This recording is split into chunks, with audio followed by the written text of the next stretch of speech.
오늘 하나님의 말씀은 열왕기상 19장 1절로 3절 상반절까지 보도록 하겠습니다.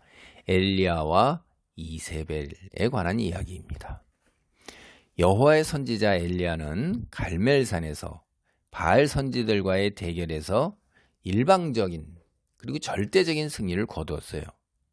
그가 여세를 몰아서 이제 갈멜산을 떠나서 아합이 거하던 이스르엘로 갔습니다. 지금까지 이야기에서 우리는 이스라엘의 실권자가 누구였다고 생각하세요? 아합일까요? 아닙니다. 그의 아내 이세벨이었어요. 우린 그거를 보았어요.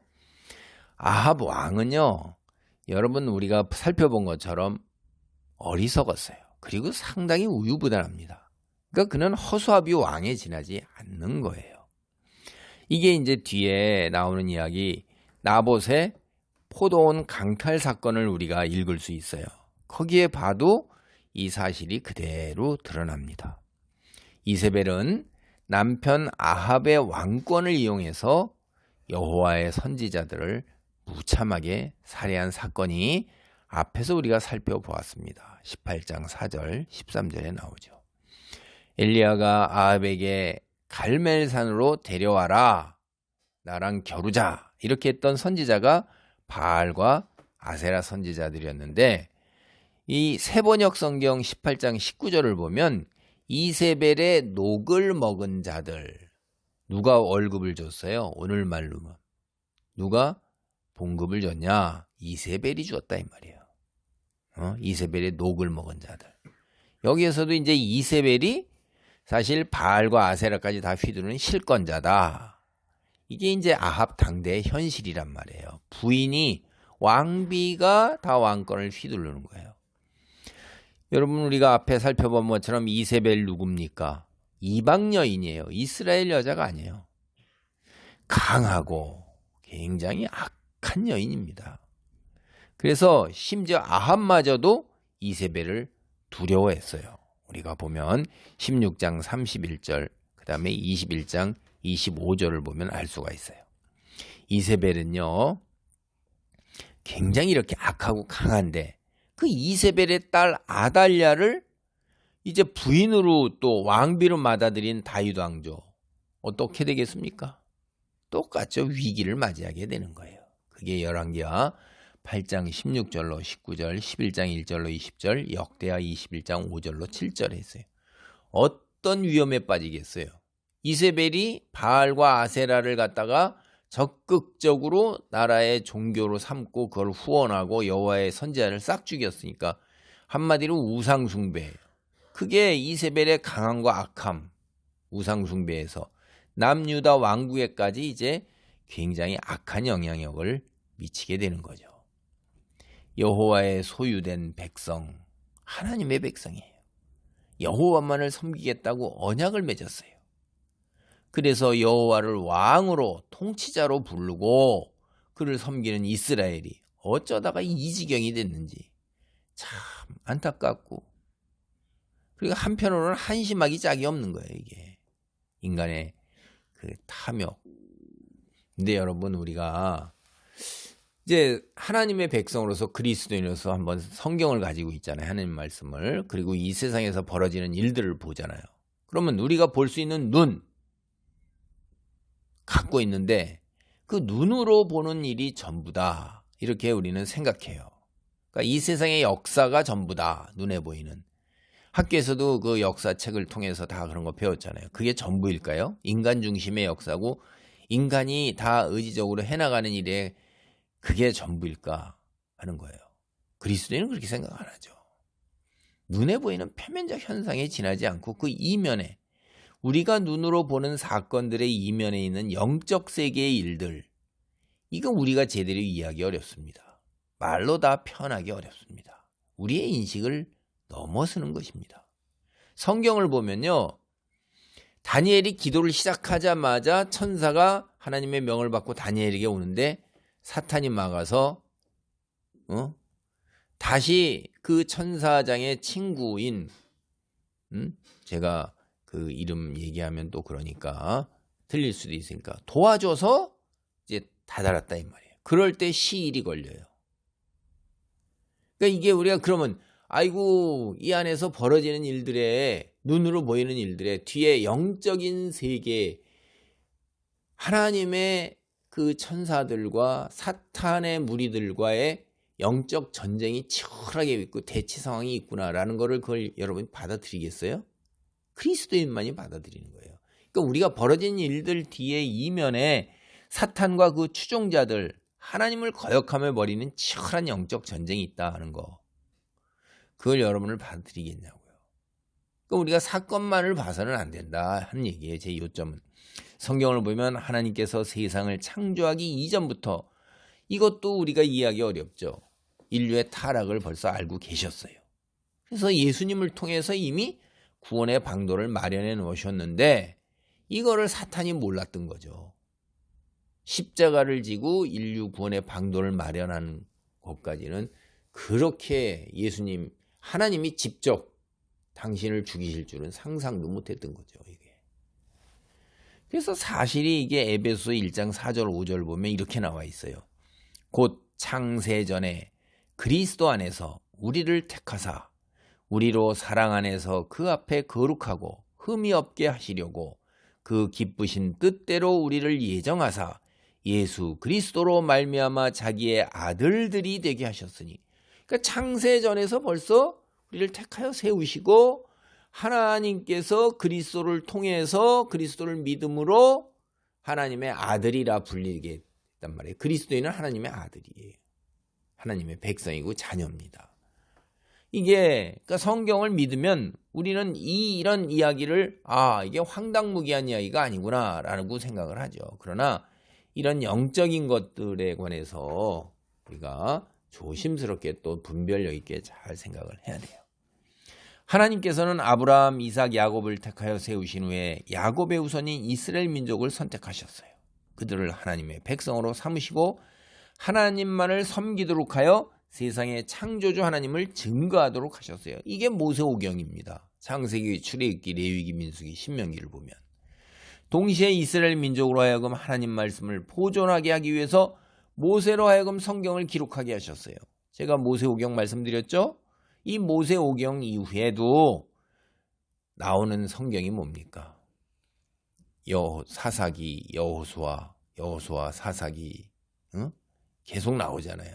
사무엘 상하, 열왕기 상하, 역대 상하, 시편, 잠언, 뭐 얼마나 많이 나옵니까? 계속해서.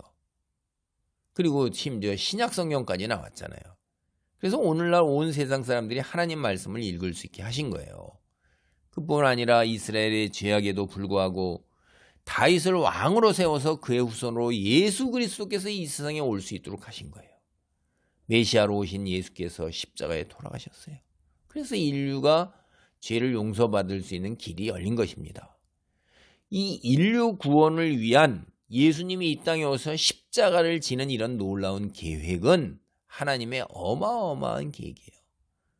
그러니까 사탄은요, 어떻게든지 하나님과 대항할 때 이 하나님의 계획을 무산시키고자 하는 거예요. 온갖 술수와 계략으로 그래서 이스라엘을 유혹하고 함정에 빠뜨린 거예요. 그러니까 이스라엘이 저렇게 무너져 내리는 것이 치열한 뒤에 영적 싸움이 이면에 있다 하는 거죠. 온갖 수단으로 이스라엘 왕하고 이스라엘 백성을 유혹하는 거예요.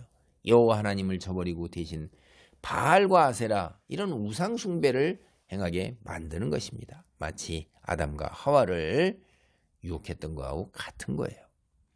오늘 본문에 나오는 이세벨 역시 하나님께서 뜻하신 인류 구원의 계획을 저지하고자 하는 사탄의 온갖 방해 공작, 거기에 한 도구예요. 도구. 아합도 그런 거예요. 교회 안에서 그 아합 역시 이세벨에 휘둘린 사탄의 도구였고, 오늘날 교회 안에서 일어나는 현실 경험에 비춰보세요. 남자가 세요, 여자가 세요? 제가 세다니까 이상한데 여자가 남자에게 영향을 미치는 것보다는 반대로 남자가 여자에게 영향을 미치는 것이 훨씬 더 많구나, 이렇게 여러분 말할 수 있어요? 그렇지 않잖아요. 여자가 교회 나오면요, 남자를 이겨서 교회를 나와요. 그 자식들도 교회 나오는 경우가 가능성이 훨씬 높아요. 근데 남자가 혼자 교회 나오잖아요. 여자 결코 교회 나오는 거 쉽지 않고 자식들도 교회 나오는 거 쉽지 않습니다. 그 다음에 오늘날 교회 안에서 벌어지는 일들, 이걸 보면요, 남자들이 장로가 돼서 훨씬 더 영향을 미칠 것 같지만 그들을 움직이는 세력이 바로 여자 권사님들이세요. 그리고 교회는 권사님들 없이, 또 교회가 여자 전도사들의 도움 없이 서기가 굉장히 힘듭니다. 대단한 거예요, 여자들이. 이런 관점에서 보면 아합이 죽을 때까지 이사벨의 그 우상숭배의 영향력에서 벗어나지 못한 것, 여자가 역시 훨씬 더 큰 영향을 미치고 있고 남자들에게 영향력을 미치는구나 라는 걸 이해할 수가 있어요. 여호와를 섬겼던 남유다 왕국 역시 이세벨의 딸과 혼인함으로 인해서 이세벨의 우상숭배의 영향력에서 벗어나지 못했습니다. 그래서 결과적으로 남과 북 모든 왕국에 우상숭배가 만연하면서 뿌리를 내리기 시작한 게 바로 이세벨과 아합 때문에 그런 거예요. 오늘 본문은 열왕기상 19장 1절로 3절 상반절입니다. 엘리야가 이세벨을 피해 도망가는 이야기입니다. 아합이 엘리야가 행한 모든 일과 그가 어떻게 모든 선지자를 칼로 죽였는지를 이세벨에게 말하니 이세벨이 사신을 엘리야에게 보내어 이르되 내가 만일 이맘때에는 반드시 내 생명을 저 사람들 중 한 사람의 생명과 같게 하리라. 그렇게 하지 아니하면 신들이 내게 벌 위에 벌을 내림이 마땅하니라 한지라. 그가 이 형편을 보고 일어나 자기의 생명을 위해 도망하여. 이제 남편 아합으로부터 갈멜산에서 어떤 일이 일어났는가를 다 전해 들었어요. 그러니까 그 엘리야가 바알 선지자들과의 대결에서 절대적으로 승리했고 바알 선지자들을 450명을 다 죽였다. 이 소식을 전해 들었단 말이에요. 근데 이세벨이 눈도 깜빡하지 않았고 오히려 분노하고 증오를 드러낸 거예요. 여러분, 이세벨이라는 이름이 여기 벨이라는 게 여러분이 이해가 되겠죠 벌써. 바알이라는 뜻이에요. 바알. 응? 바알은 어디 있는가? 또는 바알이 왕이다. 이세벨. 이런 얘기입니다. 고대에 그 자기가 섬기는 신들의 이름으로 왕들은 그런 이름을 지니고 있었어요. 왕족도 그렇고. 엘리야가 바알 선지자들을 죽였을 때 우유부단하고 어리석은 아합은 분위기에 휩쓸려서 아무런 생각도 하지 못하고 저항도 하지 않고 그저 상황을 지켜보기만 했어요. 근데 이 이세벨 보세요. 엘리야의 행동이 종교적 차원을 넘어서서 자신 그리고 아합의 왕권을 무력화하고 정당성을 허무는 치명적 도전이다. 이건 완전히 우리가 무너진다. 그러니까 둘이 같이 있을 수는 없다. 이렇게 생각을 하는데, 이세벨이 그러니까 굉장히 그 머리가 있는 여자다 이런 걸 우리가 알 수가 있어요. 아주 교활하기 짝이 없는 거죠. 아합은 왕이 된 이후로 바알과 아세라 우상 숭배를 국교화했어요. 그리고 자신의 왕권이 어디에 있냐면 바알과 아세라 숭배의 토대를 두고 있는 거예요. 이게 이제 고대 근동 국가가 다 이렇게 자기 종교가 있었어요. 신을 섬겨가지고. 이게 이제 이미 온 세상에 이제 다 알려졌잖아요. 여호와 선지자를 다 죽이고, 그랬으니까.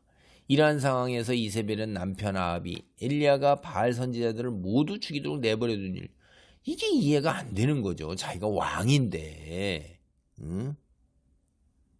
왕이 어떻게 자기 왕권을 위협하고 도전하는 자를 그대로 내버려 두었는지 이게 이해가 안 되는 거죠. 물론 이제 아합이 얼마나 어리석고 우유부단한가 그걸 알긴 했을 거예요. 당연히. 그래도 이 정도까지 나약하고 어리석고 우유부단할까? 그까지는 생각 못했을 겁니다. 그래서 이세벨이 나서는 거예요. 엘리야가 바알 선지자 몽땅 죽여든 그런 말 전해 들었을 때 그리고 여호와의 그 제단 불을 싹 다 태우는 사건을 전해 들었을 때도 그게 여호와하고 그 다음에 엘리야 이걸 두려워하는 게 아니에요. 오히려 엘리야에게 뭐라고 그래요? 여기 보세요. 오늘 보면 사람을 보내서 협박을 합니다. 내가 예언자들을 죽였으니 나도 너를 죽이겠다. 내가 내일 이맘때까지 너를 죽이지 못하면 신들이 주는 벌을 달게 받겠다. 아니 그보다 더한 재앙이라도 그대로 받겠다. 이게 세번역 성경입니다. 2절 오늘 본문. 그러니까 이세벨이요 매우 현실감 있게 엘리야를 협박하는 것입니다. 그리고 시간까지 구체적으로 제시한 거예요. 내일 이맘때까지 너를 죽이겠다. 이세벨의 성품이 얼마나 강하고 악합니까? 이런 공갈 협박을 하는 걸 보면 우리가 알 수도 있고 또 한편에서 보면 현실적으로 자신의 그 왕권의 정당성을 위협받는 그 권력자가 드러내 보이는 전형적인 모습이죠. 이런 모습이. 엘리야는 잡히기만 하면 내 손에 죽는다. 이런 모한 협박이 아니라 내일 이맘때까지 너를 죽이겠다. 이런 구체적인 협박에 그대로 주저앉은 거예요. 엘리야여 오바다가 아합을 두려워했던 것처럼 이세벨을 두려워하고 있는 것입니다. 사실 여러분 한번 생각을 해보세요. 여호와의 보호와 인도하심을 그리 시냇가에서 까마귀가 먹였죠. 사르밧에서 하나님께서 빵과 기름 이걸 확실하게 체험했잖아요. 계속해서 끊이지 않고 나오는 것. 그리고 죽은 아이마저 살렸어요. 엘리야가. 아니 그런 하나님의 놀라운 기적과 같은 역사와 손길과 보호를 경험했는데 어떻게 이렇게 이세벨을 무서워하게 될까요? 무엇 때문에 이리도 나약하게 그냥 무너져 내릴까요? 방금 전에도 갈멜산에서 하나님의 놀라운 임재와 바알 선지자들에 대한 승리, 그들을 다 죽여버렸어요. 450명이나 죽였어요. 어마어마한 숫자죠. 그리고 기도해서 비까지 내렸어요. 아니 그런데 이렇게 이제 내일 이맘때까지 이 말에 그냥 죽이겠다. 그냥 확 두려움에 휩싸여 버리게 되는 겁니다. 엘리야가 이세벨의 협박을 이기지 못하고 순식간에 무너진 것. 우리가 왜 그랬을까? 이런 건 이제 생각을 해봐야 되잖아요. 그러면 나도 신앙생활에 도움을 받으니까 이게 사실 복합적인 거예요.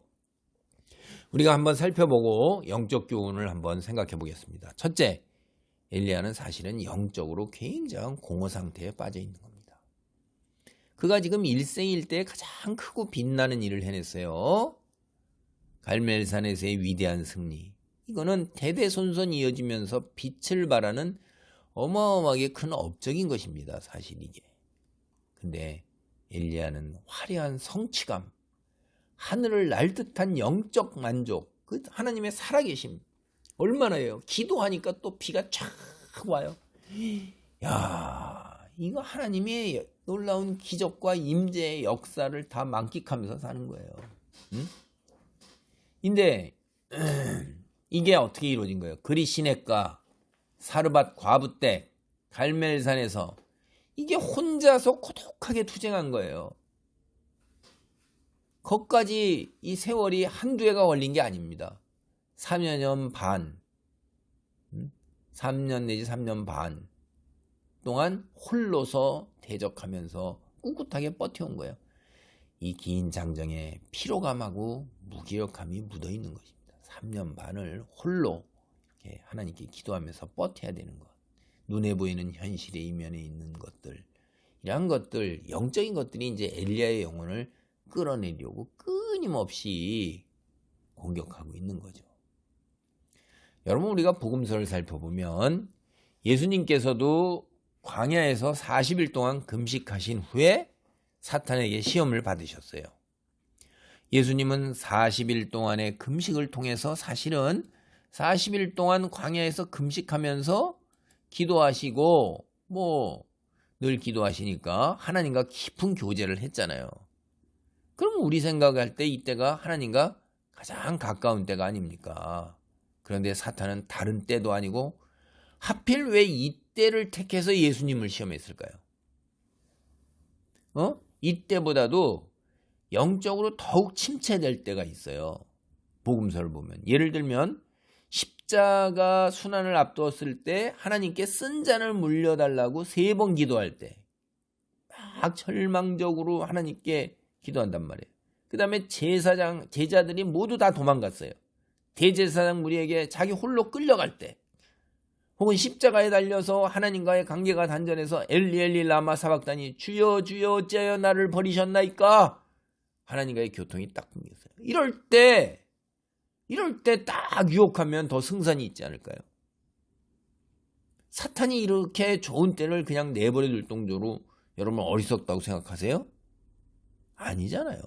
사탄이 얼마나 대단한 능력을 하나님께 도전할 정도로 권능과 지혜를 지니고 있단 말이에요.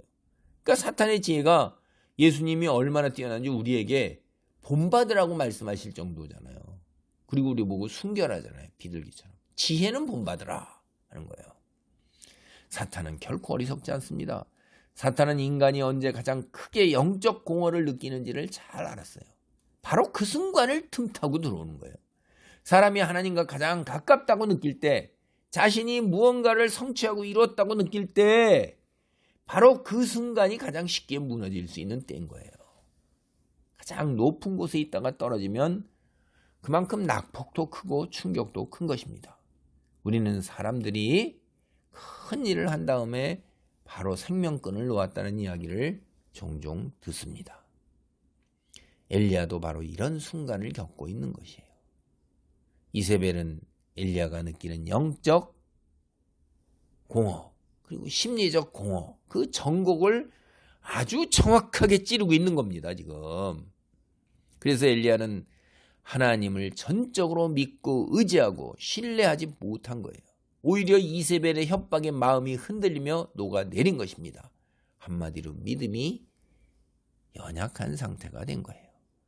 죽으면 죽으리라는 단호한 믿음, 그리 아니하실지라도 라고 고백하는 그런 다니엘 친구들과 같은 건 당찬 믿음, 이런 믿음의 경지에 이르지 못하고 그저 생명을 부지하려고 살려고 발버둥 치는 상태가 된 것입니다. 두 번째, 엘리야가 이세벨을 무서워한 거예요. 엘리야도요, 역시 아합보다 이세벨이 더 독하고 무서운 사람이다, 이거 잘 알고 있는 것입니다. 이세벨은 온 이스라엘에 있던 여호와의 선지자들을 모두 살해한 전적이 있는 무자비한 왕비예요. 18장 4절 13절 보면 그렇죠. 반면에 아합은 이세벨처럼 독하고 강한 성격이 아니에요. 모질지가 못해요. 그래서 이스라엘을 실질적으로 통치한 사람이 이세벨이었지 아합이 아니었기 때문에 엘리야는 아합을 상대하면서 그렇게 했던 겁니다. 갈멜산에서.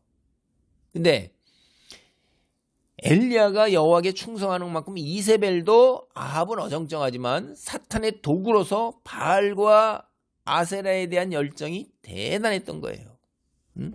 이스라엘 역사에서 이세벨만큼 바알이나 아세라를 섬기는 왕비가 없어요. 이세벨은, 그래서 이세벨 하면 뭐라고 그래요? 우리가 딱 생각할 때 이 기독교계 교계에서는요, 사탄이 인간의 모습으로 온 것 같은 정도, 그렇게 생각한다 이 말이에요. 그렇게 무서운 존재예요. 셋째, 그 이세벨이 분노했어요. 이세벨은 바알 선지자들이 몰살을 당했다는 소식을 듣고 여호와를 두려워하기보다는 분노한 거예요. 이게 평범한 사람이라면요, 갈멜산에서 일하는 일 전해드리면 여호와를 두려워하죠. 응? 하나님께서 하늘에서 불로 싹 역사하고 또 3년 반 동안 비가 내리고 여호와의 역사를 지금 보고 있고 겪고 있잖아요. 어찌 내 생명은 앞으로 어떻게 될까 이래야 되는데, 거꾸로 이세벨은 자기 우상을 걸들먹거리면서 엘리야를 죽이겠다고 그러는 거예요. 이게 빈말이 아닙니다. 엘리야가 잡히기만 하면 꼭 죽이겠다는 의지의 표현, 내일 이맘때까지라는 거죠. 현실적으로 사실 현실적으로 이세벨 이런 거 외에는 달리 선택의 길이 없어요. 여호와 아니면 바알을 따르는 것 외에 달리 선택의 길이 없는데 이세벨이 여호와를 믿고 따를 리가 있겠어요? 그건 가능이 없는 거예요. 그러니까 죽기 아니면 살기다라는 거죠. 자신과 아합이 공을 들여 이룩한 왕권의 수건사업, 바알과 아세라의 국교화, 이거에 대해 엘리야가 정면으로 도전하고, 이거는 바로 자신의 왕권, 아합의 왕권을 정면으로 부정하고 무너뜨리는 거예요. 자기 죽음으로 내모는 겁니다. 그러니까 엘리야 자신과 아합 한 나라에 같이 살 수 없는 거예요. 둘 중 하나는 죽어 없어져야 되는 거예요. 이세벨은 자신이 살기 위해 어떻게든지 엘리야를 제거하는 것 외에는 다른 방법이 없어요.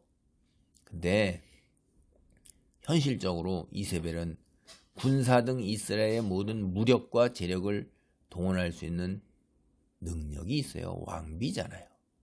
그러니까 엘리야 입장에서 현실적으로 당장 이세벨은 자신의 생명을 앗아갈 수 있는 무서운 여왕인 것입니다. 지금까지 이제 우리가 살펴본 엘리야가 이세벨을 두려워하게 된 이유들 외에 우리가 조금 더 생각해 볼 게 있어요. 여러분도 이제 조금 느낄 거예요. 정말로 이세벨이 엘리야를 죽이려 했던 것인가? 이런 생각을 해볼 수가 있어요. 아니, 만약 정말로 엘리야를 죽이려 했다면 여러분 경고가 필요해요? 내일 이맘때까지 너를 죽이겠다. 협박하고 공갈치고 그러는 거잖아요. 그냥 은밀하게 사람 보내서 죽이면 되잖아요. 아니면 사람 그냥 보내서 군대 몰아서 보내서 죽여. 저기 어디에 우리 세례 요한의 목을 가지고 와라. 이렇게 헤롯 왕이 명령한 것처럼 그런 거지. 갖고 세례 요한한테 내일 이맘때까지 내가 내일 내 목을 베겠다. 이렇게 얘기하는 게 맞냐 이 말이에요. 현실적으로는 그렇게 안 하잖아요. 이세벨이 이처럼 엘리야를 죽이겠다고 내일 이맘때까지 하는 거는 동네방네 소문나라고 떠드는 거란 말이에요. 이건 진짜 엘리야가 자기네들이 있는 이스라엘 수도, 여기 자기 있는 왕궁 있는 곳 떠나라 이 말이죠. 엘리야가 이스라엘 그 수도에 머물러 있는 한은 자신과 아합이 후원하는 바알과 아세라 우상 숭배가 타격을 받는 겁니다.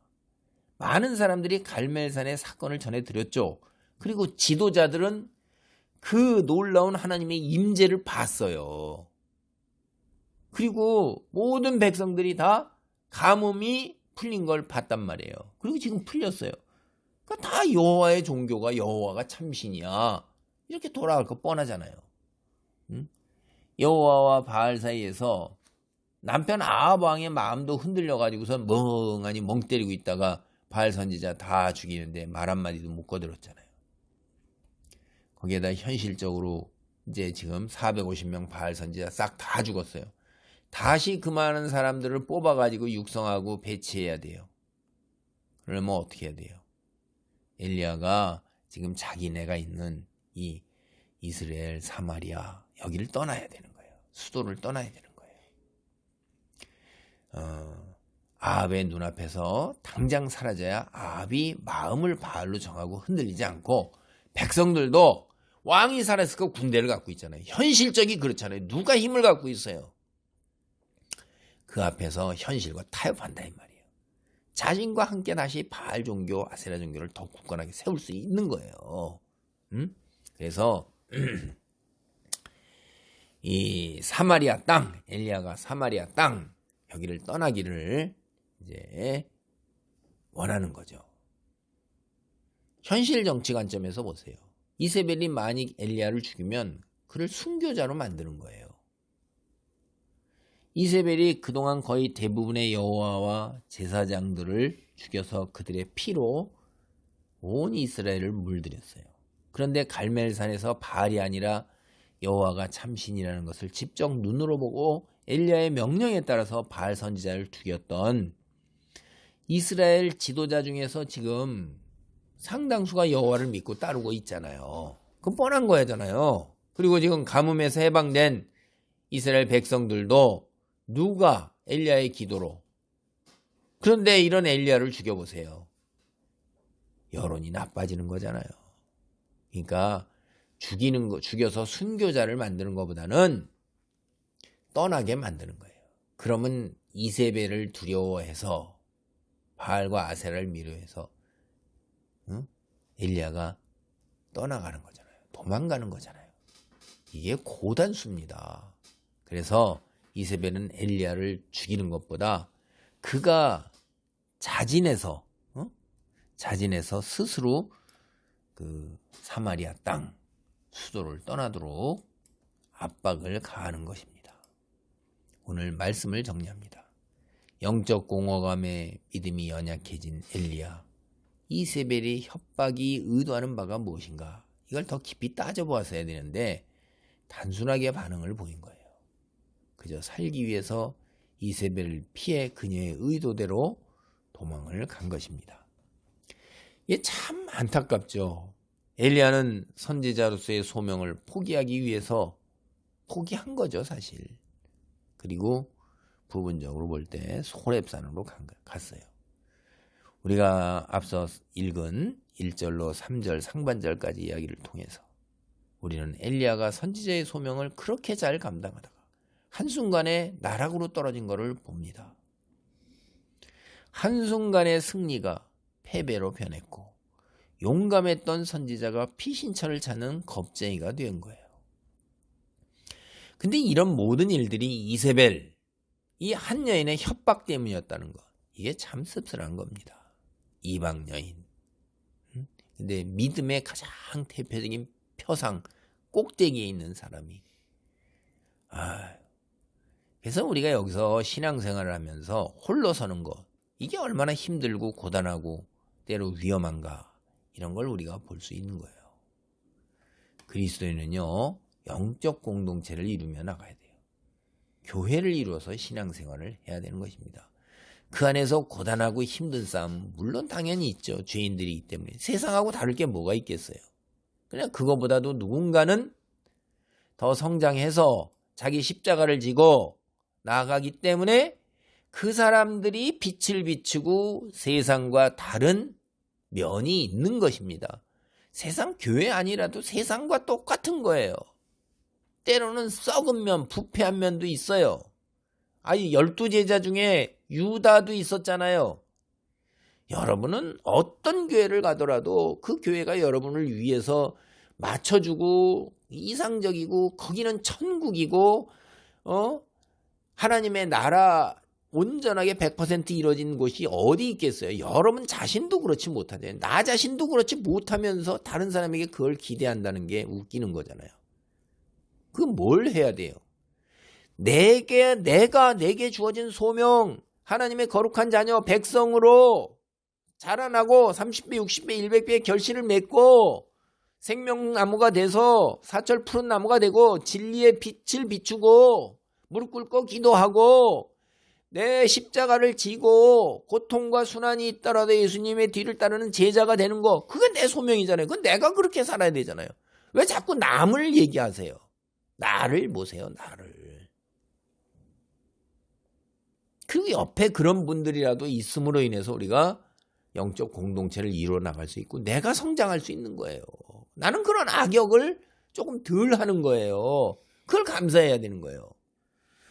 함께 영적 공동체 교회를 이루어야 믿음을 확인하고 격려하고 함께 성장해 나갈 수 있는 것입니다.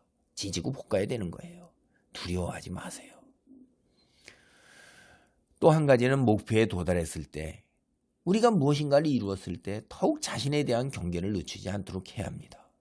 영적 공허를 타고 어둠의 세력이 우리를 공략해 들어옵니다. 이에 대해서 대비를 해야 돼요. 성취 뒤에 나락으로 떨어지는 것이 아니라 오히려 성취한 후에 내가 번아웃 됐을 때 다 소진되고 소멸된 거를 다시 휴식을 취하고 뒤로 물러서서, 그럼 안식이 왜 있어요? 채워나가야 되는 거예요. 계속해서 내가 교회 일을 다 혼자 독차지하고, 독차지 아니하더라도 거의 일하는 사람만 일하고 이게 다 나중에 번아웃되고 다 소멸되고 소진되고 성장하고 자라지 못하는 거예요. 그러니까 그때는 내려놓고 남들에게 양보하고 남을 높이고 나를 충전하는 그런 계기가 돼야 돼요. 성장의 계기가 돼야 돼요. 그래서 계속해서 자라나갈 수가 있어야 돼요. 계속해서 열매를 맺을 수가 있어야 돼요. 여러분, 곡식이나 과수나무도요, 한 해 잘 되면 다음에 잘 안 돼요. 다 쏟아버렸잖아요, 거기다가. 그러니까 어떻게 해야 돼요? 쉬어야 되는 거예요. 그리고 땅도 돌아가면서 쉬게 해요. 하나님께서 안식을 주신 놀라운 비밀 중에 한 가지 또 깨닫습니다.